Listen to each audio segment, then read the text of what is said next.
నమస్తే, welcome to 99 TV. నేను ప్రియాంక.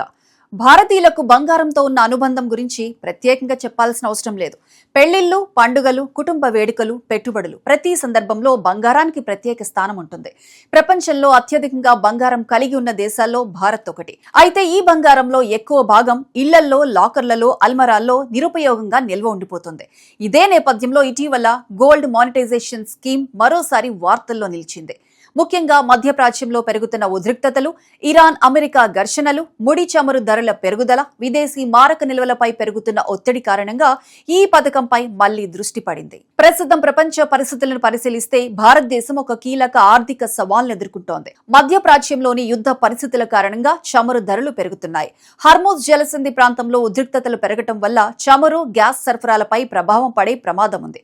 మరోవైపు చమురు దిగుమతుల కోసం భారత్ భారీ మొత్తంలో డాలర్లు ఖర్చు చేయాల్సి వస్తోంది. అదే సమయంలో రూపాయి విలువ పడిపోకుండా కాపాడేందుకు ఆర్బీఐ తన విదేశీ మారక నిల్వల నుంచి డాలర్లను మార్కెట్లోకి విక్రయిస్తోంది. అంటే ఒకవైపు చమురు దిగుమతులు, మరోవైపు రూపాయి స్థిరీకరణ చర్యలు రెండూ కలిసి విదేశీ మారక నిల్వలపై ఒత్తిడిని పెంచుతున్నాయి. ఈ పరిస్థితుల్లో మరో పెద్ద సవాలు బంగారం దిగుమతులు. భారతదేశం ప్రతి సంవత్సరం సుమారు 700 టన్నుల బంగారాన్ని విదేశాల నుంచి దిగుమతి చేసుకుంటోంది. దీనికోసం కూడా భారీ మొత్తంలో విదేశీ మారక ద్రవ్యం ఖర్చవుతోంది. అయితే ఆసక్తికరమైన విషయం ఏమిటంటే భారతీయ కుటుంబాల వద్ద ఇప్పటికే సుమారు 25,000 టన్నుల బంగారం నిల్వగా ఉందని వివిధ అంచనాలు చెబుతున్నాయి. అంటే దేశంలో ఇప్పటికే ఉన్న బంగారం ఉపయోగంలోకి రాకుండా ఇళ్లలోనే నిల్వ ఉండగా, మరోవైపు కొత్త బంగారం కోసం విదేశాల నుంచి దిగుమతులు కొనసాగుతున్నాయి.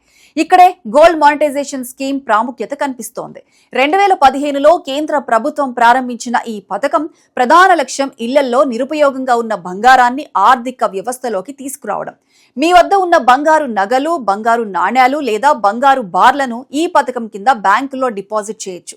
వాటి స్వచ్ఛతను పరీక్షించిన తర్వాత మీ పేరుతో గోల్డ్ డిపాజిట్ ఖాతా తెరుస్తారు. ఆ బంగారంపై వడ్డీ కూడా లభిస్తుంది. అంటే ఇంట్లో ఉంచితే ఎలాంటి ఆదాయం రాని బంగారం ఈ పథకం ద్వారా ఆదాయం తెచ్చిపెట్టే ఆస్తిగా మారుతుంది. ప్రభుత్వం ఈ పథకాన్ని ఎందుకు ప్రోత్సహిస్తుందంటే దేశంలో ఇప్పటికే ఉన్న బంగారాన్ని ఉపయోగంలోకి తీసుకురాగలిగితే విదేశాల నుంచి బంగారం దిగుమతి చేసుకోవాల్సిన అవసరం తగ్గుతుంది. దాంతో డాలర్ల ఖర్చు తగ్గి విదేశీ మారక నిల్వలపై ఒత్తిడి కూడా తగ్గుతుంది.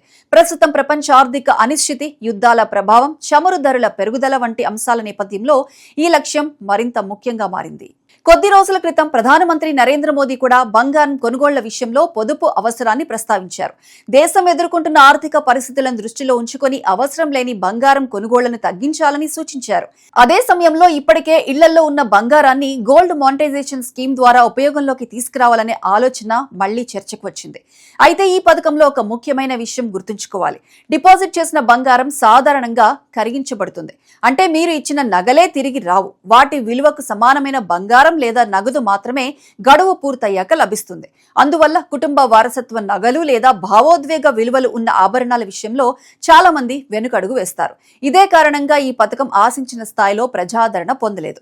అయినప్పటికీ పెట్టుబడి కోణంలో చూస్తే ఇది ఒక ఆసక్తికరమైన అవకాశం.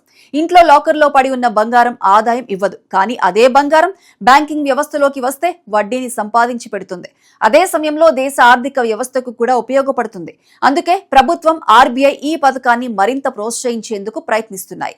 మొత్తానికి గోల్డ్ మానిటైజేషన్ స్కీమ్ అనేది కేవలం బంగారం డిపాజిట్ పథకం మాత్రమే కాదు. ఇది భారతదేశ విదేశీ మారక నిల్వలను కాపాడటం, బంగారం దిగుమతులను తగ్గించడం, ఆర్థిక వ్యవస్థకు అదనపు వనరులను అందించడం వంటి పెద్ద లక్ష్యాలతో రూపొందించిన పథకం.